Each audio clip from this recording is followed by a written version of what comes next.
자, 그러면 시간이 됐으니까 시작하도록 하겠습니다. 자, 늘 하던 대로 인사부터 하고 시작하도록 할게요. 저는 임영닷컴 찬솔입니다. 자, 오늘은 지금 보는 것처럼 2025학년도 특수교사가 되는 방법이라는 주제로 내년 수업을 그리고 내년 준비를 어떻게 해야 되는지 여러분들께 말씀드리겠습니다. 부제는 이 이유고요. 다시 말해서 이렇게 하면 떨어지고 제가 얘기한 대로 하면 합격한다고 기억하시면 되겠죠. 그래서 오늘은 지금 보고 있는 이 세 가지 주제로 한번 여러분들한테 2025학년도 임용과 관련돼서 말씀을 드리겠습니다. 자, 첫 번째는 새로운 환경, 그리고 새로운 소통, 새로운 도약이라는 주제인데요. 첫 번째 나와 있는 새로운 환경 같은 경우에는 여기 나오는 것처럼 이제 시험이 예전 같지 않습니다. 그래서 어떻게 시험이 바뀌었는지를 새로운 환경에서 말씀을 드릴 거고요. 두 번째 새로운 소통은 이러한 바뀐 환경에서 구체적으로 제가 여러분들한테 어떤 식으로 대할 것인지를 말씀을 드릴게요. 그리고 새로운 환경과 새로운 소통으로 인해서 여러분들이 구체적으로 이제 어떻게 공부할 것인지가 고민이 되잖아요. 그 고민 지점을 새로운 도약으로 설명해 드리겠습니다. 자, 먼저 볼 거는 새로운 환경이죠. 자, 이 새로운 환경과 관련해서는 이렇게 새롭게 바뀐 환경이 주는 영향이라는 내용으로 세 가지를 제가 이렇게 제시를 해보았습니다. 먼저 포스트 코로나 이후 공부 방법의 변화, 그리고 TO 변경에 따른 문제 방향 수정, 마지막으로 이의 개정 커리큘럼에 따른 커리큘럼 적용 확대라고 돼 있죠. 일단 첫 번째 포스트 코로나 이후 공부 방법의 변화와 관련해서는 이렇게 얘기할 수 있어요. 여러분들도 학부 때 경험해봤죠. 코로나 때는 학교도 제대로 가지 못하고 그래서 수업도 제대로 못 들었잖아요. 그래서 초등학교, 중학교, 고등학교 모두 다 어떤 일이 발생하냐면 최상위층 애들 같은 경우에는 학력 저하는 별로 없고요. 그 대신 중, 하 같은 경우에는 학력 차이가 더 많이 벌어졌다고 합니다. 즉 여러분들도 아마 그런 상태일 겁니다. 원래 공부를 잘했던 애들 같은 경우에는 공부를 잘하고요. 그렇지 못했던 같은 경우에는 또 힘들어지겠죠. 즉 이러한 포스트 코로나 상황에서 여러분들이 겪었던 그런 학습적인 환경 때문에 여러분들이 임용시험이라는 큰 장벽에도 어려움이 있을 거예요. 이게 무슨 말이냐 하면 원래 공부를 잘했던 애들 같은 경우는 본인만의 공부 방법이 있습니다. 그래서 환경이 바뀌든 간에 이 공부 방법을 가지고 임용시험도 그리고 학교 수업도 진행을 했을 거예요. 근데 그렇지 못한 대부분 사람들 같은 경우에는 기본적으로 시켰던 대로 하던 대로 하는데 이게 지금 안 먹힌다는 거죠. 그래서 포스트 코로나 이후 공부 방법의 변화가 생겼고요. 따라서 이에 대한 대응책이 필요합니다. 그리고 두 번째, TO 변경에 따른 문제 방향의 수정. 즉 지금 TO가 초등 같은 경우는 얼추 안정적이고 중등 같은 경우는 왔다 갔다 하는 편이지만 여기서 중요한 건 유, 초, 중 모두 문제가 예전과는 조금 달랐어요. 예전 같은 경우에는 너무 쉽거나 아니면 너무 어려웠거든요. 근데 올해 기준으로 유초중 문제를 비교해 보면 적당한 난이도를 만들기 위해서 기출문제 있는 내용 반 정도를 내요. 그리고 나머지 반 같은 경우에는 아예 새로운 내용을 내고요. 이 새로운 내용 중에서도 반은 유추할 수 있는 내용을 내고 또 반은 외워서 쓰는 문제였어요. 그리고 기출문제 나왔던 내용 같은 경우에도 답을 보면 쉽게 쓸 수 있는 문제였지만 답을 유추하기 위해서는 예전보다 조금 더 많은 과정을 거쳐서 답을 쓰도록 유도했어요. 그래서 처음 볼 때는 쉽게 느껴질 수도 있고요. 그리고 너무 어렵게 느껴질 수도 있었습니다. 근데 실제로 나와서 조금만 생각해 보면 그렇게 어렵지도 그렇게 쉽지도 않았던 문제예요. 즉 시험장에서 너무 난이도가 쉽거나 난이도가 어렵다고 생각하는 것은 여러분들이 그러한 문제를 제대로 해석하지 못해서 발생한 거겠죠. 그래서 TO 변경에 따른 문제 방향도 바뀌었기 때문에 이에 대한 대비도 하셔야 됩니다. 그리고 세 번째, 이의 개정 커리큘럼에 따른 커리큘럼 적용 확대가 돼 있죠. 알다시피 특수교육과 같은 경우에는 따지고 본다고 하면 어느 정도 정해져 있는 거잖아요. 그럼 마찬가지로 교육과정도 정해져 있었어요. 근데 시부 개정이 이제 이의 개정으로 이제 적용 확대가 되면서 이의 개정으로 문제가 낼 가능성이 높아졌죠. 실제로 초특도 그렇고 중특도 그렇고 생각보다 교육과정 내용이 많이 출제가 되었습니다. 그럼 여러분들도 공부할 때 이 내용도 고려를 해봐야 되겠죠. 그러면 이렇게 새롭게 바뀐 환경에 주는 영향으로부터 우리는 어떻게 해야 될 것이냐, 네, 이렇게 얘기할 수 있습니다. 자, 포스트 코로나 이후 공부 방법의 변화 측면에서 자신만의 공부 방법을 정립을 하셔야 돼요. 즉, 내가 초, 중, 고 다니면서 어느 정도 공부에 대한 자신감과 공부에 대한 효능감이 있다고 하면 그거 그대로 사용하시면 됩니다. 근데 대부분 사람들은 그런 게 없죠. 그래서 자신만의 공부 방법을 정립할 필요가 있어요. 최소한 1, 2월까지는 여러 가지 공부 방법을 적용해보고 실패도 해보고 성공도 해봄으로써 나에게 맞는 공부 방법을 찾는 게 엄청 중요합니다. 그럼 어떻게 찾아야 되느냐? 뭐 지금 개강까지 그리고 내년까지 약간의 시간이 있잖아요. 이때 해야 될 건 뭐 나중에 뒤에서도 더 얘기하겠지만 기본적으로 이렇게 공부 방법에 대한 서적 그리고 강의들이 있습니다. 이 공부 방법에 대한 서적이나 강의들을 보는 것도 좋고요. 아니면 합격한 사람의 이 합격 수기를 본다고 하면 구체적으로 어떻게 공부했는지가 나와 있어요. 그럼 이런 것들을 참고로 해야 될 게 뭐냐? 여러분들이 본인이 할 수 있는 것들이 있잖아요. 그런 것들을 해보는 겁니다. 그래놓고 이게 가능하고 이게 불가능하고를 생각하고 이 중에서 가장 자기에게 맞는 걸 얼른 찾는 게 중요해요. 왜? 이 임용이라는 시험 같은 경우 단순히 암기만 하는 수업이 아니거든요. 그래서 본인이 스스로 해야 될 부분도 있습니다. 근데 이게 저를 비롯한 많은 강사들이 아무리 많이 알려준다고 하더라도 스스로 하는 걸 따라가지 못하기 때문에 이 부분에서 당락이 결정되는 경우가 많습니다. 그래서 여러분들이 해야 될 건 자신만의 공부 방법을 정립하는 게 중요하다. 그래서 이러한 공부 방법 정립하기 위해서는 뭐 이렇게 서적이라든지 강좌 그리고 합격 수기 같은 걸 통해서 이러한 공부 방법을 찾아보는 게 우선적일 거예요. 그래서 제일 중요한 건 자신만의 공부 방법을 얼른 찾고요. 이거를 시험 끝날 때까지 밀어붙일 수 있어야 됩니다. 자, 그다음 TO 변경에 따른 문제 방향 수정이죠. 자, 아까도 얘기한 것처럼 기본적으로 이제는 단순히 외워서 쓰는 문제도 있지만 이것보다는 생각을 해서 유추하거나 그리고 모르는 것을 접근하기 위한 문제 해결력을 많이 물어봅니다. 그래서 암기뿐만 아니라 사고력 향상을 위한 다른 방법들이 필요해요. 그래서 이거 같은 경우는 단기간에 향상되지는 않습니다.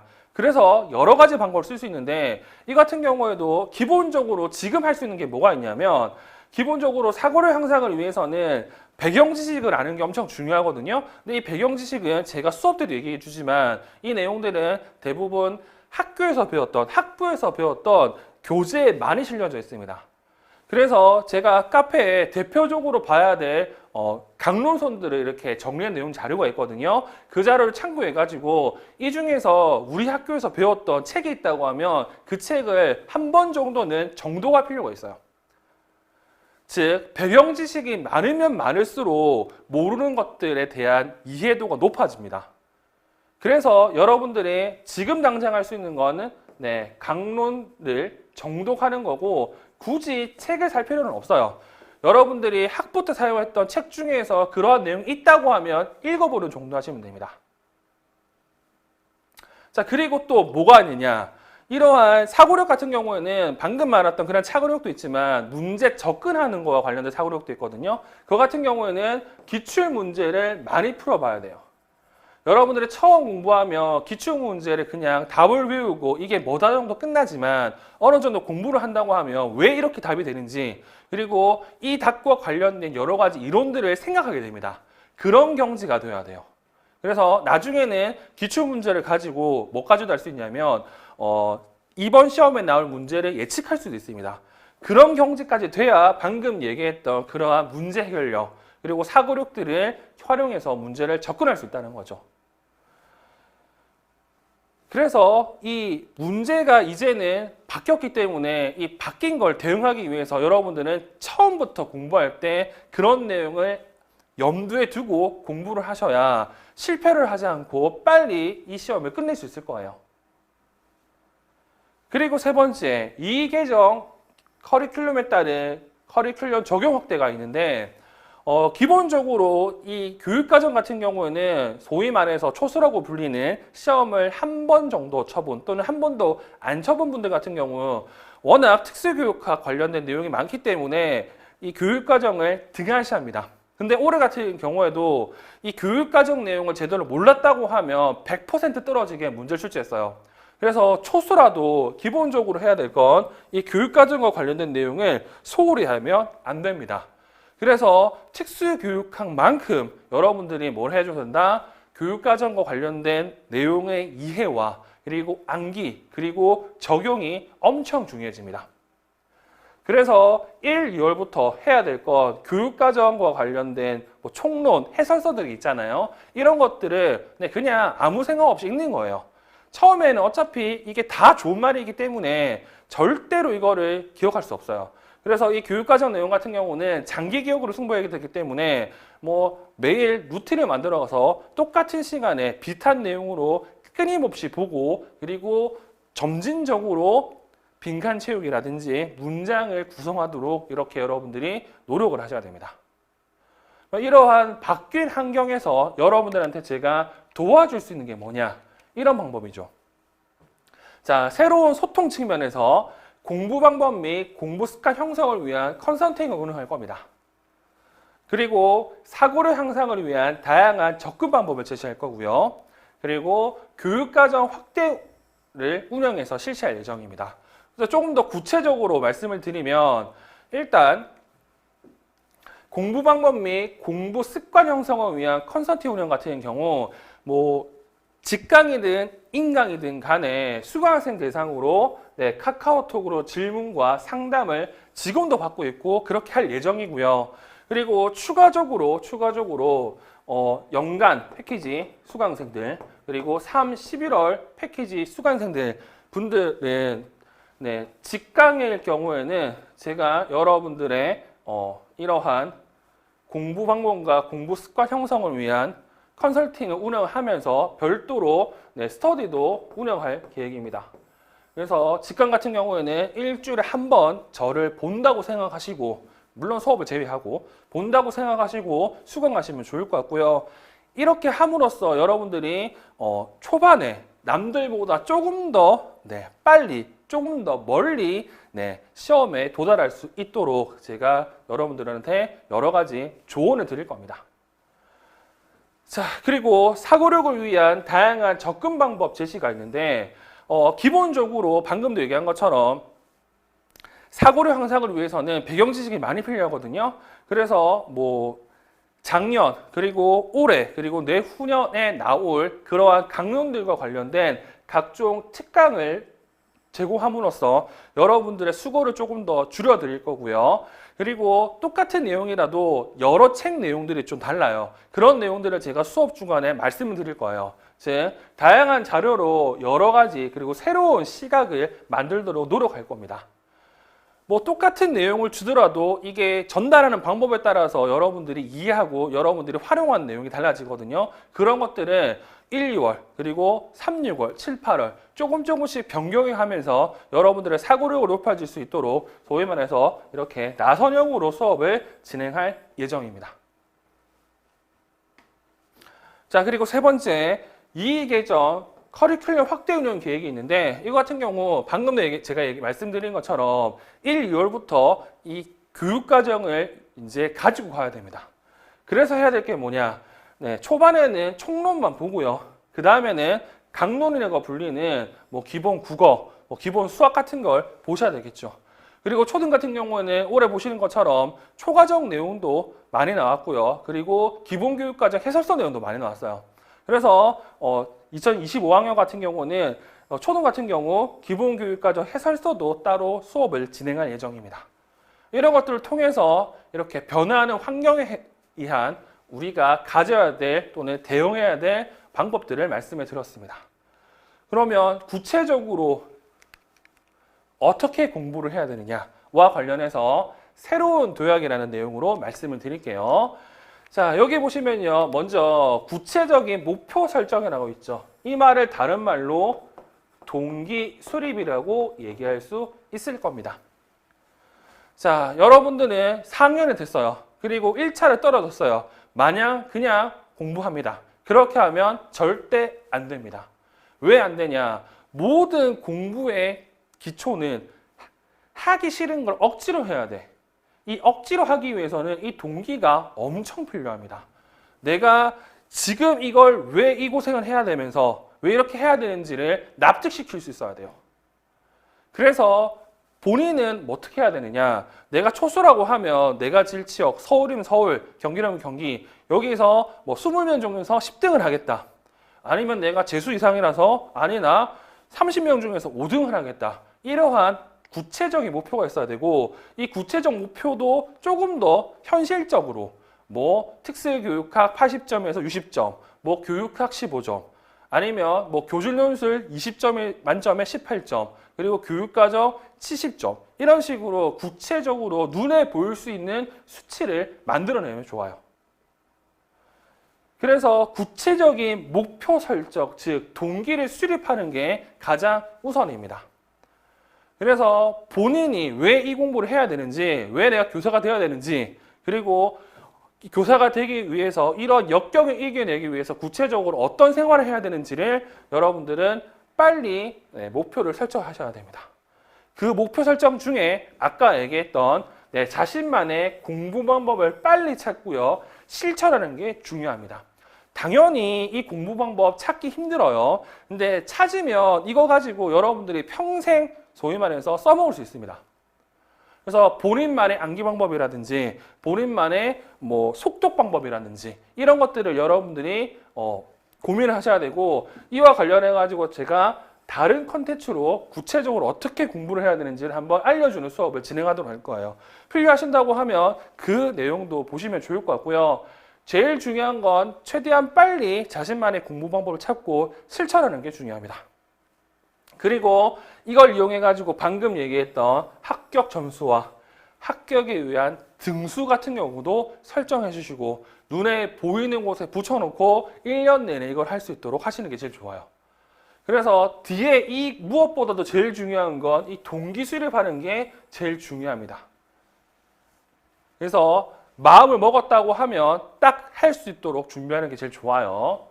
자, 그럼 동기를 수립했다고 하면 이제 뭐 해야 되냐면 구체적인 공부 계획을 수립해야 되는데, 합격한 사람들은 대부분 1년 플랜이 있습니다. 물론 합격한 사람들 중에서 그런 사람이 없진 않지만 기본적으로 공부 계획을 가지고 있는 게 공부하는데 훨씬 더 효율성을 가지고 접근할 수 있어요. 그럼 공부를 할 때 가장 먼저 해야 되는 게 뭐냐? 기본적으로 뭐 이론서, 강론서들이 있죠. 이거 처음 보면 무슨 말인지 하나도 모릅니다. 그래서 처음에는 이해를 하기 위해서 정독을 해야 돼요. 전반적으로 어떤 내용이 있는지, 어떤 구조를 가지는지를 여러분들이 확인을 하셔야 되고요.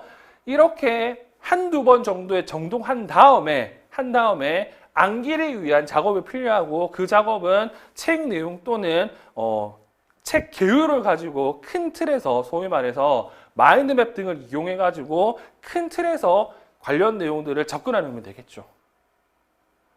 그리고 이때 암기할 때 가장 먼저 해야 될 건, 물론 틀, 단계는 것도 중요하지만 이해를 하기 위해서 암기를 하잖아요. 즉 암기를 하기 위해서 이해도 되고 이해하기 위해서 암기도 해야 되는데, 중요한 건 이거 시험에 내가 써먹어야 돼. 이 써먹을 때 가장 중요한 건 소위 말해서 정의입니다. 그래서 처음 이해하고 암기 또는 암기하고 이해할 때 먼저 해야 될 건 모든 개념들의 정의를 꼭 여러분들이 암기하시면 좋아요. 뭐 정의 다음에 목적이 나오고 장점이 나오고 절차가 나오는데, 이 중에서 가장 중요하게 생각할 게 정의. 이 정의를 통해서 여러 문제를 풀 수 있기 때문에 그렇습니다. 됐죠? 그래서 일단은 기본적으로 정독을 하고요. 그리고 마인드맵 등을 이용해서 큰 틀, 그리고 이 큰 틀에서 정의 부분을 열심히 외운다고 하고, 그리고 이게 숙달이 된다고 하면 정의, 그 다음에는 절차, 그 다음에는 뭐 장단점, 그리고 다른 개념들 간의 차이점들이 이제 누려들기 시작하죠. 그리고 그 상태에서 뭘 해야 되냐면, 이제 우리는 문제를 풀어야 되기 때문에 내용을 적용하는데, 이 적용하는 게 소위 말해서 기출 문제를 푸는 겁니다. 이 기출문제와 관련해서 좀 더 제가 말씀을 드리면 보통 기출문제는 세 가지 방법으로 접근합니다. 첫 번째 방법에 뭐가 있냐면 네, 기출을 확인하는 거예요. 아, 올해 어떤 영역에서 어떤 문제가 나왔다. 그리고 이게 된다고 하면 이제 그 문제를 가지고 뭐 하냐면 풀이를 하겠죠. 이거 답은 뭐고 이게 왜 답이 이렇게 되고 답이 안 되는지. 그리고 이제 맨 마지막으로 하는 게 기출 분석입니다. 그래서 여기 나와 있는 암기한 내용을 적용한다는 뜻은 기본적으로 풀이와 분석을 베이스로 얘기하는 거고요. 확인은 의미가 없어요. 확인은 누구나 할 수 있는 거니까. 그래서 여러분들은 암기한 내용을 적용할 때 기출을 가지고 풀이하고 기출을 가지고 분석을 할 수 있을 정도로 공부를 하셔야 됩니다. 그래서 우리 시험에서 공부를 잘했냐 못했냐 같은 경우 기출문제를 풀 수 있다. 그리고 기출문제와 관련된 개념을 안다. 그리고 기출문제를 분석해가지고 다음에 나올 내용 그리고 뭐 이게 문제고 될 수 없는 이유 등을 여러분들이 얘기할 수 있으면 되는 거예요. 그래서 기출문제를 가지고 이 공부 계획을 한번 세워보셔야 됩니다. 그리고 마지막, 이러한 공부를 하기 위해서는 아주 기본적인 생활습관 형성이 중요해요. 그래서 공부를 한다고 하면 본인이 해야 될 일을 많이 줄여야 됩니다. 그래서 공부를 위한 단순화된 루틴을 형성해야 돼. 그래서 공부에 올인하는 분들 같은 경우는 이런 게 엄청 중요합니다. 왜냐? 이 루틴이 형성이 되면 소위 말해서 이 불안감을 많이 없앨 수 있어요. 왜 불안해지느냐? 환경이 변하고 그리고 내 공부하는 것도 변하는데 심리적 안정이 안 되는 상태잖아요. 그렇기 때문에 내 생활을 이렇게 공부에 맞춰서 패턴을 해놓으면 불안감을 많이 줄일 수도 있고요. 그리고 불안감이 생기지도 않습니다. 왜? 어차피 하던 대로 하면 되니까. 그래서 공부를 하기 위해서는 이 생활습관 형성이 엄청 중요하다. 그래서 단순화된 루틴을 형성하는 게 중요하고 기간제 하시는 분들 같은 경우에도 최대한 이러한 단순화된 루틴을 만드는 게 제일 중요합니다. 뭐 학교 갔다가 뭐 퇴근하고 몇 시부터 몇 시까지 밥 먹고 뭐 몇 시부터 몇 시까지 공부하고 이렇게 딱 정해져 있어야 여러분들이 공부하기가 좀 좋다. 그리고 공부 같은 경우 최소한 6개월에서 1년 정도 할 텐데 이 불안과 스트레스가 쌓일 수밖에 없어요. 그래서 여러분들은 본인 생활에 이 불안과 스트레스를 해소할 수 있는 방법을 만들어 놔야 돼요. 뭐 예를 들어서 뭐 내가 노래 부르는 거 좋아한다고 하면 오늘 뭐 8시부터 10시까지 열심히 공부했다. 그러면 그 보상으로 뭐 코인 노래방을 간다든지 아니면 뭐 몇 시부터 몇 시까지는 무조건 달리기, 러닝을 한다든지 이런 식으로 긍정적인 불안과 스트레스 해소 방법이 여러분들의 생활에 들어가 있어야 됩니다. 그래야 이 수험 생활이 좀 길게 이루어질 수 있어요. 자, 그러면 다시 말해서 여러분들이 합격하기 위해서는 먼저 해야 될 건 동기를 수립해야 됩니다. 내가 왜 공부하는지를 명확하게 자신에게 설명할 수 있어야 되고요. 이게 된다고 하면 그에 따른 공부 계획을 만들어야 되겠죠. 일단 우리는 기출문제를 푸는 게 제일 좋아요. 그래서 이 기출문제를 풀기 위해서 해야 될 건 모르는 내용에 대해서 정독하고 그리고 이거 관련해서 키워드 그리고 마인드맵 등을 이용해서 암기를 하고요. 그리고 암기한 내용을 다시 기출문제를 풀고 풀이하고 분석할 수 있도록 하셔야 됩니다.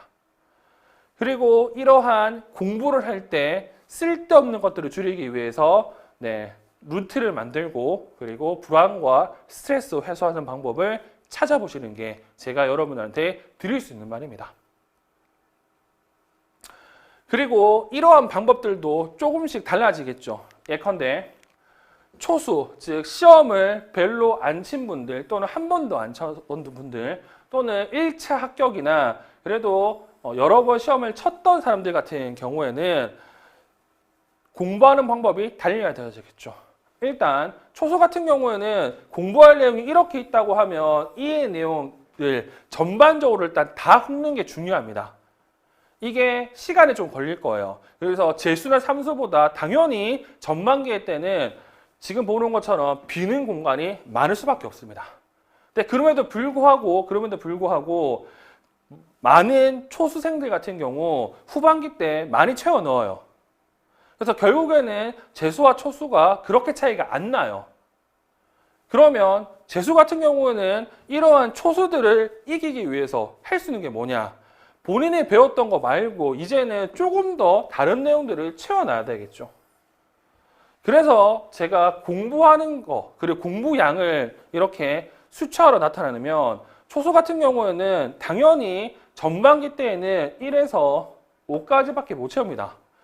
그리고 재수 같은 경우에도 1에서 5까지밖에 못 채우는데 이 채우는 방법과 채우는 방안이 달라져야 되겠죠.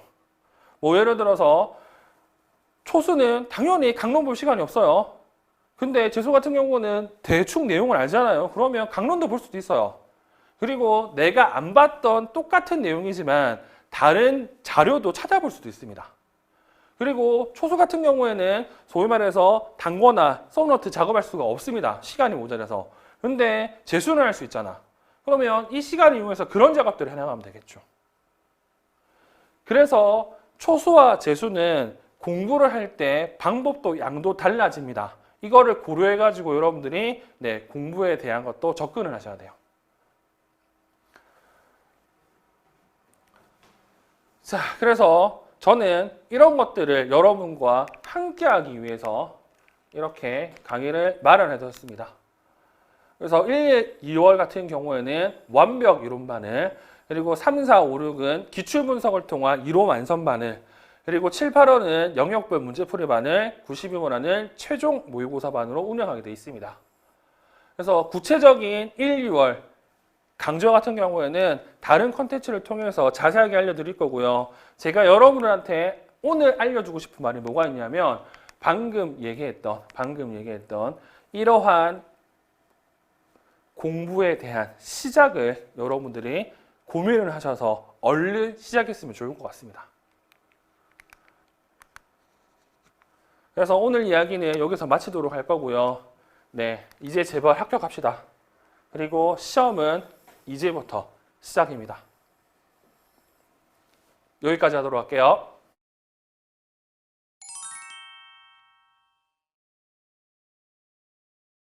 안녕하세요. 저는 2022학년도 임용고시에서 초등특수 평가원 지역에 응시하였고 운이 좋게도 한 번에 합격하게 되었어요.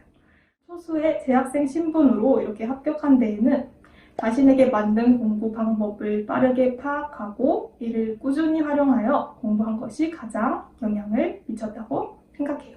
그래서 오늘은 제가 어떻게 공부했는지 저희 공부 방법을 소개해드리고 여러분에게 맞는 공부 방법을 찾는 데 조금이나마 도움을 드리려고 합니다. 우선 합격 수기에 들어가기에 앞서 저희 공부 방법이 정답은 아니니 다양한 합격 수기를 참고해 보시고 여러분만의 공부 방법을 찾으시길 바랍니다.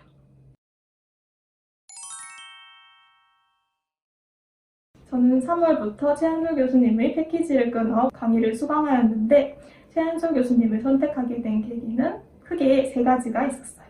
첫 번째로 최한솔 교수님이 기출분석 강의로 가장 유명하셨던 분이셨기 때문입니다. 임용에서의 기출문제의 중요성은 충분히 알고 있었고 그렇다면 기출분석을 가장 잘 하시는 교수님으로 강의를 수강해야겠다는 마음이 있었어요. 특훈 카페에서 최한솔 교수님이 기출분석으로 유명하시다는 말을 듣게 되었고 최한솔 교수님의 OT를 들어보게 되었습니다. 최한솔 교수님께서도 자신이 가장 좋아하는 강의가 기출분석 강의라고 하실 만큼 이 강의에 열정적이셨기 때문에 이 교수님이라면 믿고 수강해도 되겠다라는 마음이 들었어요. 강의를 들어보니 기출문제를 분석하실 때 어떤 강론에 기반해서 출제되었고 또 다른 관점을 가지고 있는 강론 내용을 함께 정리해 주시는 등 다소 헷갈릴 수 있는 개념에 대해 자세히 분석해 주시는 점이 매우 만족스러웠던 것 같아요. 두 번째로 한솔반이라는 학생관리 프로그램을 운영한다는 점이었어요. 제가 이전에 강의를 들으면서 강의들이 밀렸던 경험이 있는데 현실적으로 직강은 듣기 어려운 환경이었기 때문에 많은 걱정이 되었었어요. 이러한 저에게 한솔반은 인터넷 강의 수강 진도를 수시로 점검해 주시고 주간 계획을 확인해 주시며 꾸준한 공부를 진행할 수 있도록 저에게 큰 도움이 되었습니다. 세 번째로 다양한 학습 자료들을 제공한다는 점이 영향을 미쳤습니다. 최한솔 교수님의 특수교육 임용 참고라는 카페에 마인드맵 자료나 형성평가 자료, 영역별 기출문제 등 임용에 꼭 필요한 여러 가지 학습 자료들이 올려져 있는 것을 확인할 수 있었는데, 이러한 자료들을 보고 교수님께서 강의를 위해 많은 준비와 노력을 하신다는 것을 알 수 있었고, 이 교수님이라면 1년간 믿고 수강해도 되겠다라는 확신이 들어 강의를 수강하게 되었어요.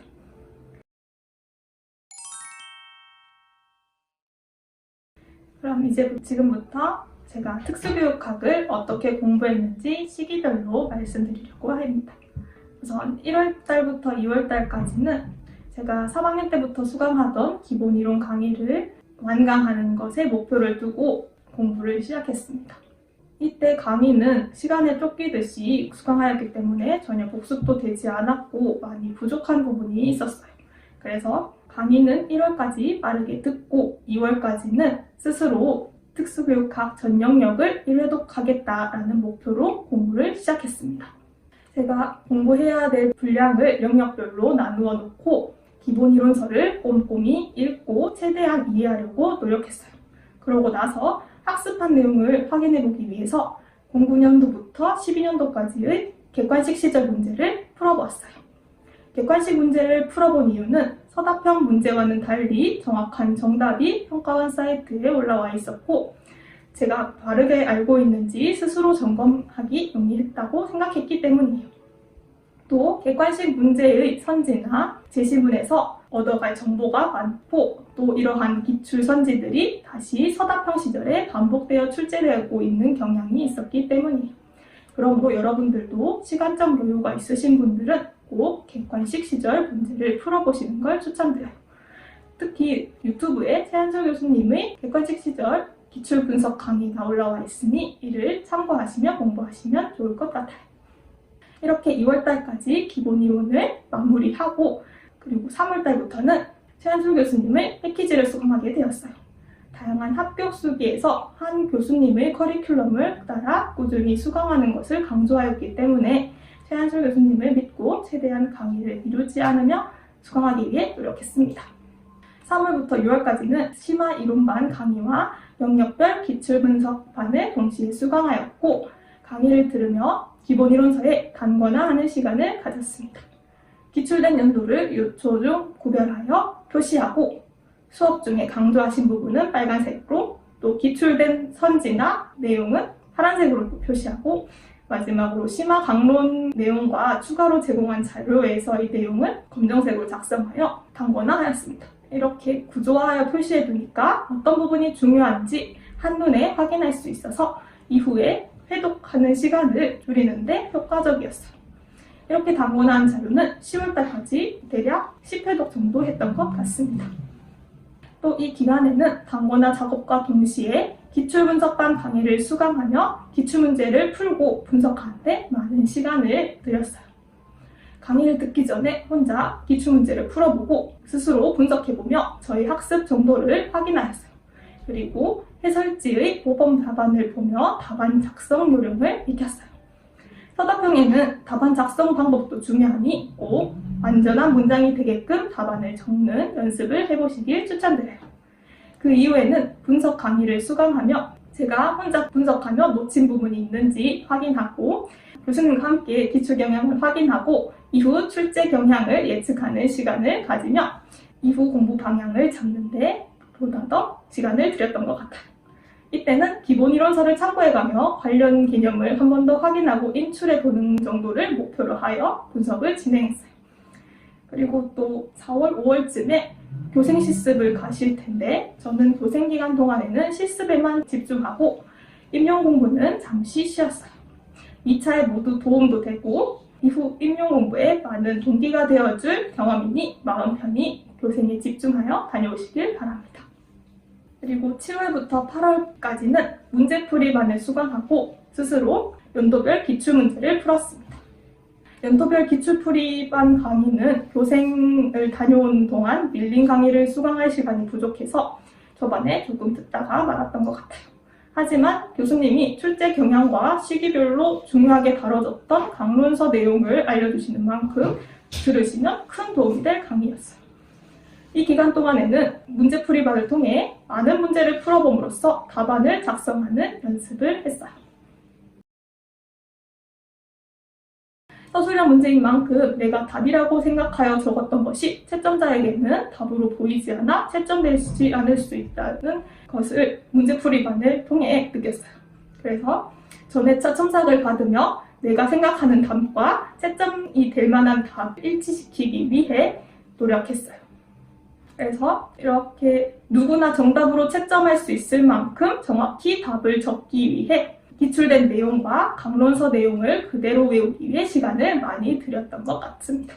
이렇게 암기한 내용을 바탕으로 연도별 기출문제를 풀고 문제에 나온 개념과 아는 내용을 전부 인출하는 시간을 가졌어요. 이전에 기출 분석했던 것과는 달리 기출문제에다가 제가 아는 것만을 적고 다시 책을 기본 이론서를 보며 제가 부족한 부분을 추가하면서 제가 부족한 부분이 어떤 부분인지 알 수 있었고 또 인출이 끝난 뒤 부족한 부분을 암기하며 이 과정을 무한히 반복하였어요. 이렇게 자기점검과 보충하는 과정을 반복하는 것이 저희 특수교육학 지식을 늘리는데 매우 큰 도움이 되었어요. 그러니 여러분들도 꼭 단순히 눈으로 보고 읽고 이해하는 것만 말고 꼭 직접 손으로 써보든지 말해보든지 편한 방법으로 인출을 하며 내가 알고 있는 정도를 점검하는 과정을 거치시길 바랍니다.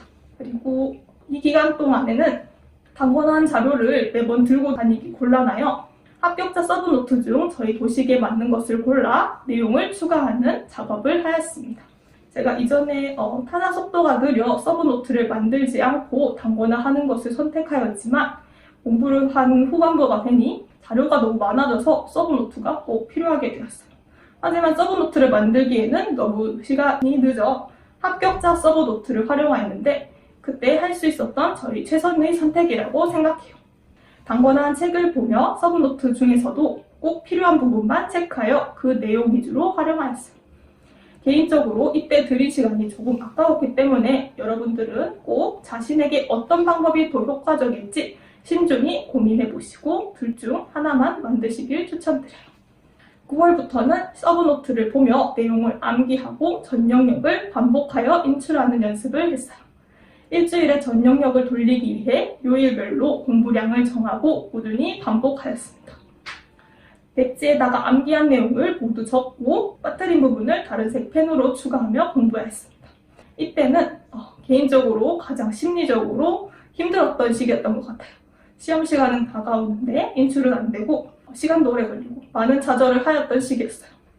사실 저도 시험 직전까지 완벽하게 인출한 적은 없었고 인출을 완벽히 못한다고 해서 꼭 떨어지는 것은 아니니까 혹시라도 백지 인출을 하신다면 인출을 한다는 것 자체가 공부라고 생각하시며 해보시길 추천드립니다.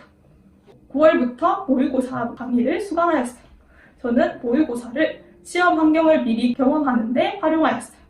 최한수 교수님의 모의고사 반 강의는 인강생들도 구글 미트를 통해 직강생들과 동일하게 실시간으로 시험을 응시할 수 있게 해주셨는데 이러한 경험이 시험 불안 있는 저에게 큰 도움이 되었던 것 같아요.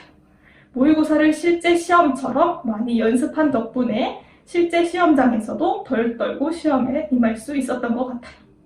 그리고 이제 마지막으로 11월부터는 시험장에 가서 볼 자료를 간단하게 제작하고 새로운 것을 외우기보다는 아는 것을 잊지 않는데 노력했던 시간이었어요.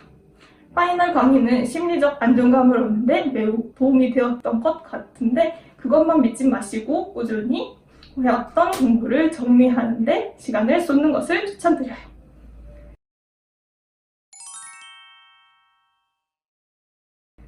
지금까지 시기별로 어떻게 공부했는지 말씀드렸고 임용 공부하며 느꼈던 것을 공부 이외에 당부 드리고 싶은 것 몇 가지만 더 말씀드릴게요.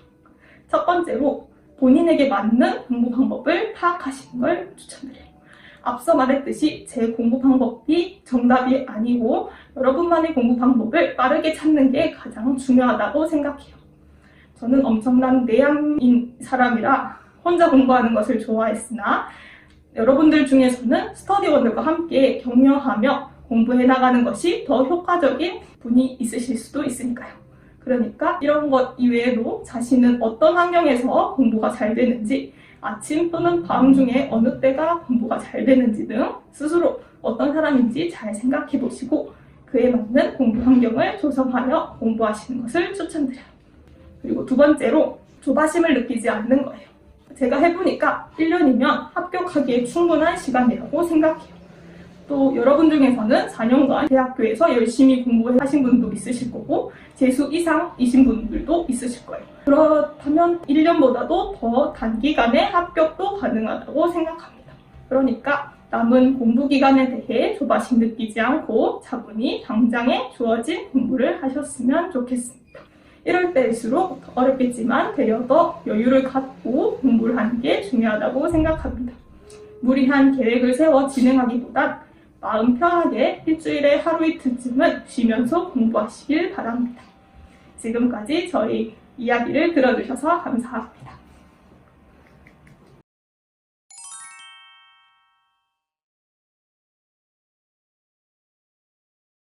임용 시험에서 가장 중요하다고 생각하는 부분은 첫 번째로 반복, 두 번째로 질문이라고 생각해요. 그만큼 이제 철저히 준비하셔서 실제 시험 상황에서 여러분들이 어떤 실수를 하고 또 원래 컨디션이 아니라더라도 어떻게 되든 불합격이 되지 못하도록 목표를 잡고 공부를 하셔야 한다는 건데요. 네, 안녕하세요. 저는 최한준 선생님의 연간 패키지를 수강한 서울 지역 초수 합격생이라고 합니다. 저는 약 1년 6개월 정도 공부를 했고 또 3학년이었던 2020년에 1, 2월 강의랑 이제 3, 6월 강의를 듣고 자체적으로 공부를 하다가 이제 2021년에 4학년이 돼서 이제 작년에 들었던 강의가 만족스러워서 다시금 연간 패키지로 이제 수강하게 되었습니다.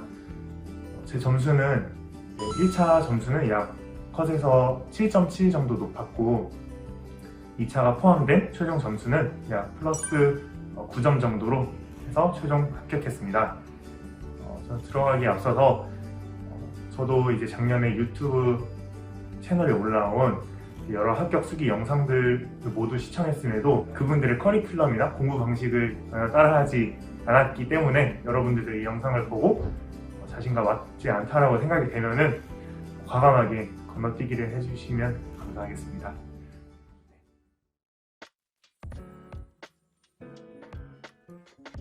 물론 합격을 해서 너무나도 기쁜 건 당연한 거고요. 그 다음에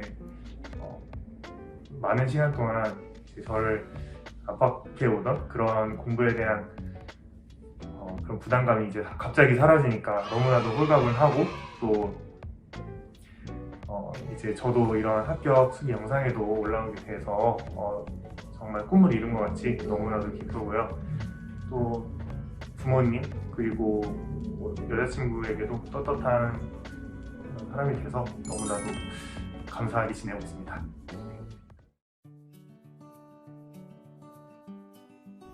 제가 이제 처음인 2020년에 최한솔 쌤의 강의를 이제 들은 이유는 이제 2020년에 제 여자친구가 이제 최한솔 선생님의 연간 패키지를 듣고 합격을 했고 또 강력하게 추천을 했기 때문에 이제 저도 이제 군대를 전역하고 이제 바로 1, 2월 강의를 현강으로 이제 듣게 되었는데요.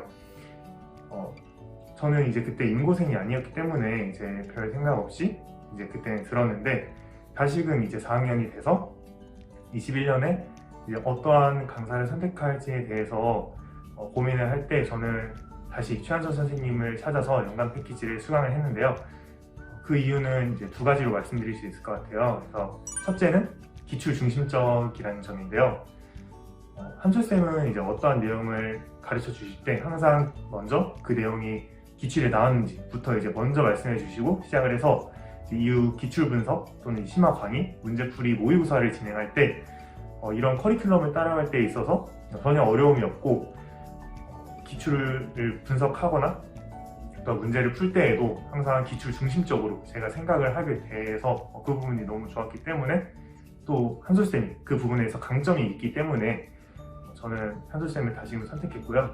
두 번째는 한솔쌤의 자료가 매우 풍부했기 때문이에요. 그래서 한솔쌤 책만 봐도 알 수 있는데 이제 한솔쌤 책에는 이제 정말 다른 제 책보다 훨씬 많은 그런 강론의 내용이 기본적으로 수록이 되어 있고, 또 추가적으로 강론 내용 더보기, 그리고 최 선생님 코멘트라는 부분을 통해서 이제 출제 가능성이 높은 부분, 그리고 현재 특수교육에서 트렌드가 높은 그러한 내용을 추가적으로 제공해 주기 때문에 저는 다른 강론을 이제 뭐 서점이나 이런 데서 추가적으로 알아보거나 찾아보지 않았고요. 저는 오로지 한솔쌤 교재로만, 그리고 한솔쌤이 나와준 추가적인 자료로만 공부를 했습니다.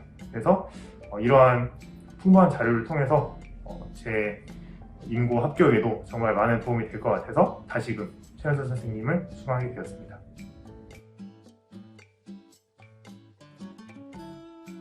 저는 한솔쌤 커리큘럼의 기준으로 말씀드릴게요. 그래서 먼저 1, 2월에 지금 여러분들이 기본 이론 강의를 듣고 계실 텐데, 저는 이 강의가 매우 중요하다고 생각을 해요. 그래서 앞으로 여러분들이 공부에 대한 방향성을 잡을 수 있고, 앞으로 기출 분석, 문제풀이, 모의고사 등 심화를 하기 위해서 기반을 마련할 수 있기 때문이고요. 그래서 저 같은 경우는 이 한솔쌤 기본 이론 반을 딱 듣자마자 저는 한솔쌤 평강을 통해서 그 인출 스터디를 바로 구성을 했는데요. 구체적으로 저는 두 가지를 했는데, 한솔쌤이 처음에 주신 마인드맵을 이제 그냥 무작정 암기를 해서 인출을 해보았어요. 그 이유는 이제 큰 장애 영역 안에 어떠한 중간 개념들이 있고, 또 그 안에 어떠한 세부적인 개념이 있는지에 대해서 큰 틀을 파악하기 위함이었고요.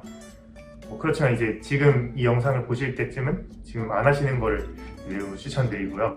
두 번째는 이제 진도에 따라서 개념 인출을 했는데, 예를 들면 인강 기준으로 말씀드리면 1, 2강을 수강하셨다고 하면은 이제 통합교육의 목적에는 어떤 것이 있고, 또 통합교육 관련 용어가 시기에 따라서 어떤 식으로 변화했는지 정도만 이제 인출을 해서 물어봤고요.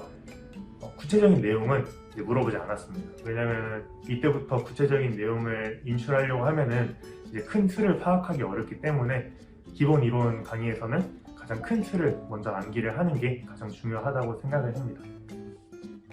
기본 이론 강의에서는 이후 공부 습관을 잡는 데에도 가장 중요하기 때문에 저는 복습에 대해서 가장 집착하듯이 정말 중요하게 생각을 했는데요. 그래서 기본 이론 강의를 듣고 나서 그 당일, 그 다음날, 그리고 3일 뒤, 일주일 뒤, 2주일 뒤 등 이렇게 꾸준히 복습을 해놔서 기본 이론 강의 때 배운 게 이후 강의에도 토대가 되기 때문에 이제 기본 이론 강의를 가장 정확하고 또 확실하게 이해할 수 있도록 많이 노력을 했습니다.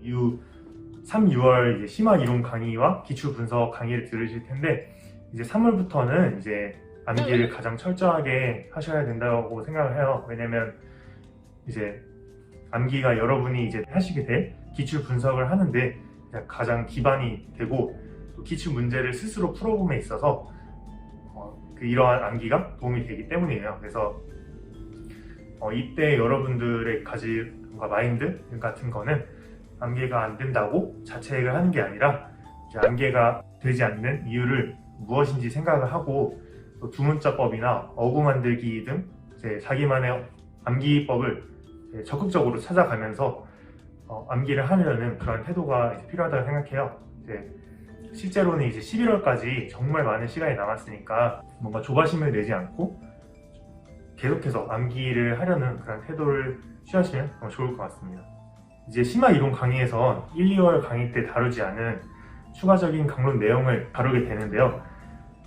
이때 이 강의에서 이제 최한솔 선생님께서 시험에 출제될 것 같다는 그런 말을 1, 2월 강의 때보다 훨씬 많이 하세요.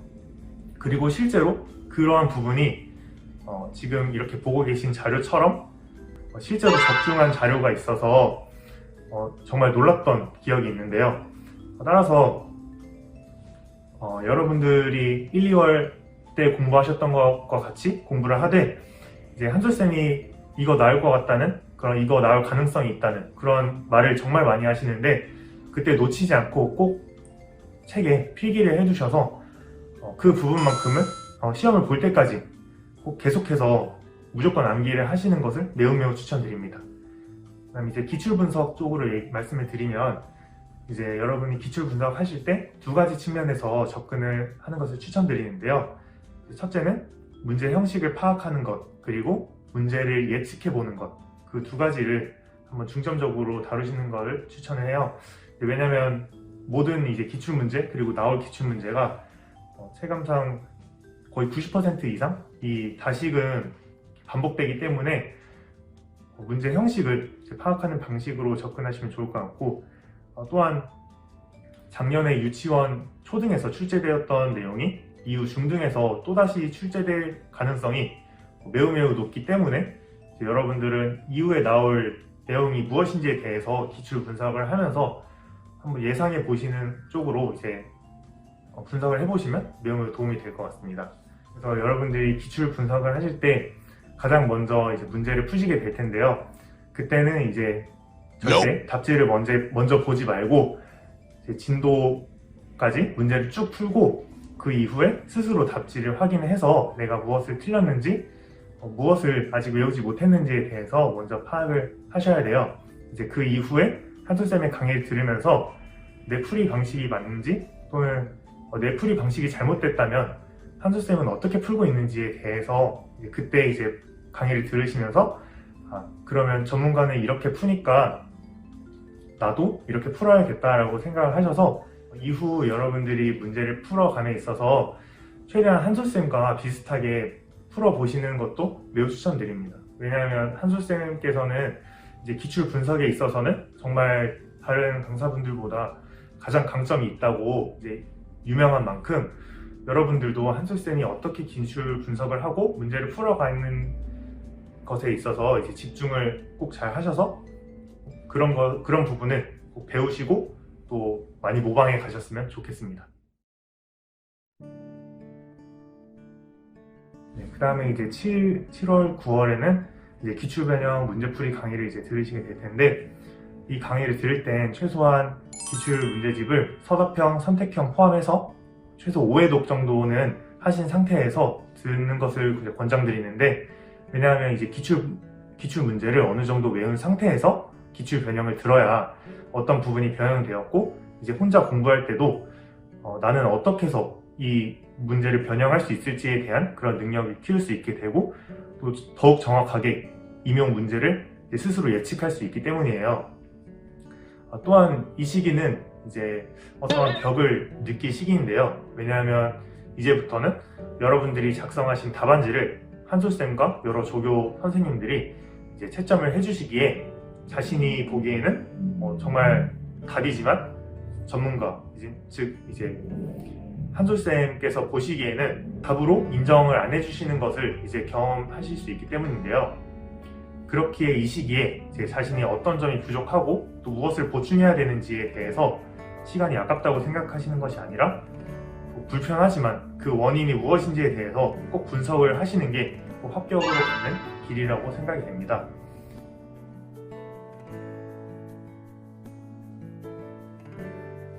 네, 이제 마지막 10월, 11월에는 이제 모의고사를 푸시게 될 텐데, 이제 마지막 강의여서 여러분들은 이제 배울 게 더 이상 없고, 또 무엇을 더 배우고 뭘 해봤자 더 이상 이제 늘지 않을 거라는 생각을 가지실 수 있게 되는데, 경험상 절대 그렇지 않고, 이때부터가 제 문제풀이 능력을 거의 50% 이상 정도 향상시켜줬다고 생각해요.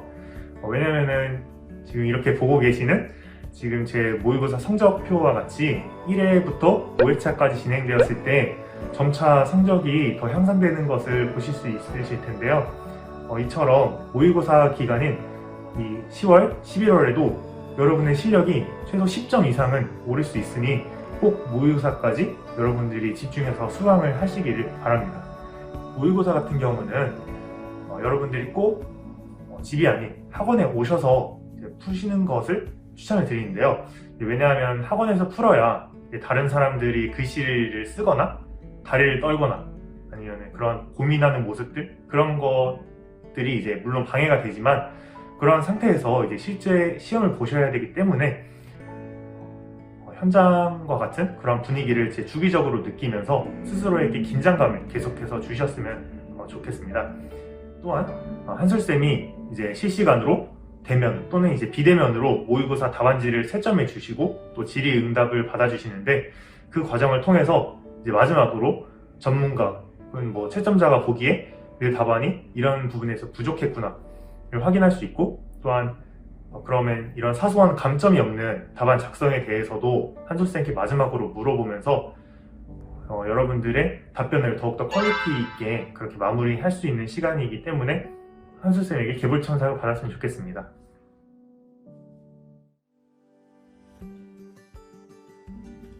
저는 스터디와 단권화를 중점적으로 말씀드리고 싶은데요.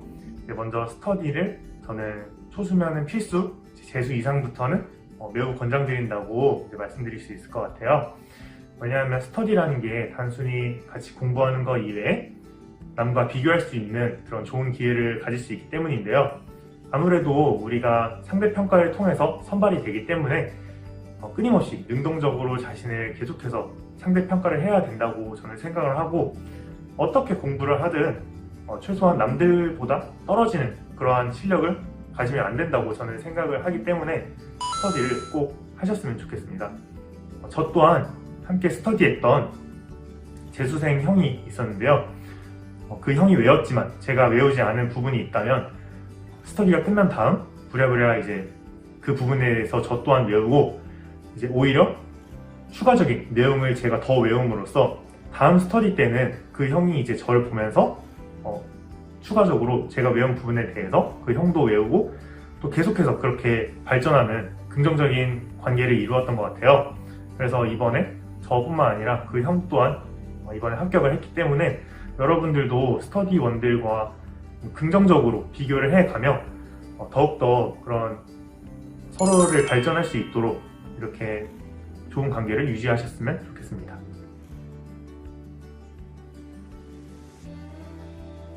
그다음 단권화 쪽으로 이제 말씀드리면요. 저는 서브노트와 단권화 중에서 저는 단권화가 조금 더 취향이 맞았어요. 왜냐하면 서브노트를 만들게 되면 줄글을 간단하게 압축해서 적게 되는데 확실히 이해가 안 된 1, 2월 그리고 3, 4월 시기에 이렇게 제작을 하게 된다면 개념의 맥락을 제가 제대로 이해하지 못해서 오개념이 형성될 수도 있고 자신이 중요하지 않다고 생각을 해서 뺐던 내용이 알고 보니 중요한 내용일 수 있기 때문이에요. 그래서 저는 단권화를 만들 때 일단 모든 자료를 한솔쌤 책에 추가하는 방식으로 했는데 추가적인 자료를 이제 붙일 때는 한솔쌤이 나눠주신 자료나 자신만의 자료를 이제 한 페이지에 두 쪽 인쇄를 통해서 이제 이렇게 좀 축소를 해서 빈 공간에 효율적으로 붙일 수 있도록 저는 이렇게 추가를 했고요. 또 이렇게 간단하게 붙임으로써 여러분들이 이 영역에 대한 내용을 공부할 때 기초적인 내용, 심화적인 내용, 그리고 아직 출제가 안 된 추가적인 내용까지 함께 볼 수 있어서 이렇게 저는 축소해서 붙이는 방향으로 단권화를 제작했어요. 또한 여러분이 단권화함에 있어서 한솔쌤 책에는 또 여러분이 쉽게 필기할 수 있도록 옆에 이렇게 추가적으로 빈칸을 마련해 주었는데요. 이 빈칸에 여러분이 한솔쌤 판서뿐만 아니라 해당 영역의 모든 내용을 이제 적으셔야 해요. 예를 들면 어떤 식으로 출제가 되었는지 핵심 문장을 이렇게 적어두거나 저만의 출제될 것 같은 그러한 개념을 표시를 하고 간단하게 예상 문제를 적어보기도 했습니다.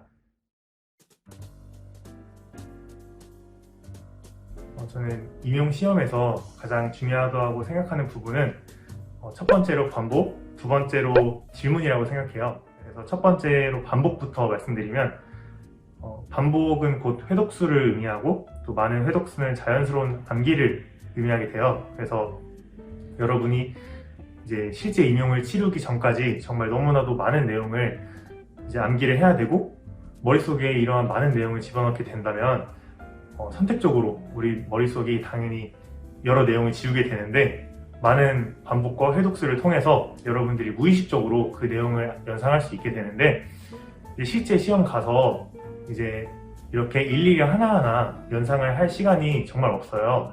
이제 그래서 무의식적으로 딱 어떤 내용을 봤을 때 그 내용이 바로 떠오를 수 있게끔 정말 많은 반복과 회독수를 가져가시는 것을 매우 추천드립니다. 두 번째로 질문에 대해서 말씀드릴게요. 여러분들이 이제 시험장에 가서 여러분들이 애매하게 알고 있는 것에 대해서 채점관들이 맞게 해주면 좋고, 아니면 말고식으로 우리가 임하면 안 되듯이 그런 어떠한 공부를 함에 있어서 애매함이 존재할 땐 최대한 한술쌤에게 질문을 함으로써 그러한 애매함을 없애 나가야 된다고 생각해요. 따라서 이제 현강을 들으시는 분들께서는 매 쉬는 시간마다 나가서 정말 궁금한 것뿐만 아니라 한솔쌤이 어제 무엇을 했는지, 어제 무엇을 먹었는지와 같이 정말 무엇이든지 질문을 하는 그러한 습관을 기르시면 좋겠다고 생각을 해요. 그래서 그렇게 된다면 또 한솔쌤과 친해질 수 있는 기회도 가질 수 있기 때문에 여러분들이 매 쉬는 시간마다 나가서 질문을 꼭 함으로써 무의식 중에 갖고 있는 그런 오개념들도 수정할 수 있고, 또 한솔쌤과 친해져서 이후에 여러 도움도 받을 수 있는 그런 일석이조의 그런 혜택을 누리시길 바라겠습니다. 그리고 한솔쌤이 이제 여러분들이 질문을 하시게 된다면 한솔쌤이 무조건 틱틱 대시며 여러분들을 뭐라고 하실 텐데요. 그 부분에 대해서 애정 표현이니 너무 마음 쓰지 않고 또 오히려 적극적으로 다가가시는 것을 추천드립니다. 그리고 질문을 하고 나선 무조건 책에 어떤 부분에 대해서 질문을 했고 또 그에 대한 답변이 무엇인지에 대해서 꼭 적어놔서 이제 이후에 또 똑같은 내용에 대해서 한솔쌤에게 질문을 하지 않고 정확하게 파악할 수 있도록 그렇게 적어 놓으시면 좋을 것 같습니다. 저는 이제 여러분들께 합격할 수 있을 정도로 공부하자는 말보단 불합격하지 못하게 공부하시라는 말씀을 해드리고 싶어요. 그래서 그만큼 이제 철저히 준비하셔서 실제 시험 상황에서 여러분들이 어떤 실수를 하고 또 원래 컨디션이 아니라더라도 어떻게 되든 불합격이 되지 못하도록 목표를 잡고 공부를 하셔야 한다는 건데요. 많은 분들이 이제 문을 닫고 가는 것을 이제 목표로 잡아서 공부를 함에 있어서 여러 부분을 포기하고 또 공부를 하시는데, 그런 운의 요소의 여러분의 1년이 아쉽게 놓치지 않길 바라기 때문에 여러분들은 꼭 불합격하지 못하게 준비를 하시고 이번 연도에 꼭 합격하시길 바랍니다.